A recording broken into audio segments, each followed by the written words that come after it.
Sir तब्बल 1 कोटी आणि त्यापेक्षा जास्त म्हणजे जवळजवळ पावणे 2 कोटीपर्यंतचा मुद्देमाल आज पोलिसांनी परत दिलेला आहे। परिमंडळ 7 मधल्या कसं पाहता या कार्यक्रमाकडे? हे मुंबई शहरामध्ये माननीय पोलीस आयुक्त मुंबई यांच्या मार्गदर्शनाखाली मुंबई शहरामधील ज्या लोकांचे मोबाईल चोरी झालेले आहेत किंवा हरवलेले आहेत अशा मोबाईलची शोध घेण्याची सूचना साहेबांनी दिलेल्या होत्या।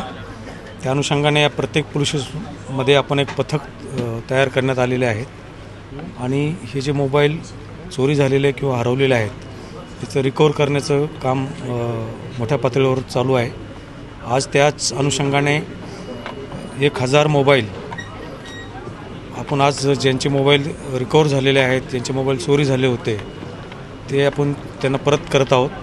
त्याचप्रमाणे इतर जे सोन्या चांदीचे काही चोऱ्या झाल्या होत्या त्याचेसुद्धा मुद्देमाल आपण परत करत आहोत। असा 1,91,00,000चा मुद्देमाल आज ज्यांचे चोरी झाले होते त्यांना परत करत आहोत। सर मोबाईलचं एक अत्याधुनिक तंत्रज्ञान आल्यामुळे आता तब्बल तुम्ही म्हणाले 25% अगोदरचा रेशो होता तो आता प्रचंड वाढलेला आहे। कशा प्रकारे आता हे डिटेक्शन होतं आणि लोकांना कसा फायदा होतो त्याचा? हे केंद्र शासनाने CAR नावाचं पोर्टल यासाठी तयार केलेलं आहे आणि त्या पोर्टलचा आपण मोठ्या प्रमाणामध्ये मोबाईल रिकवर करण्यासाठी, कारण हे मोबाईल जे चोरी होतात किंवा हरवतात ते भारतामधील कुठल्याही शहरामध्ये किंवा प्रदेशामध्ये जातात तर ते आपल्याला ट्रेस करण्यामध्ये याचा मदत होते, त्याचा आपल्याला फायदा होत आहे।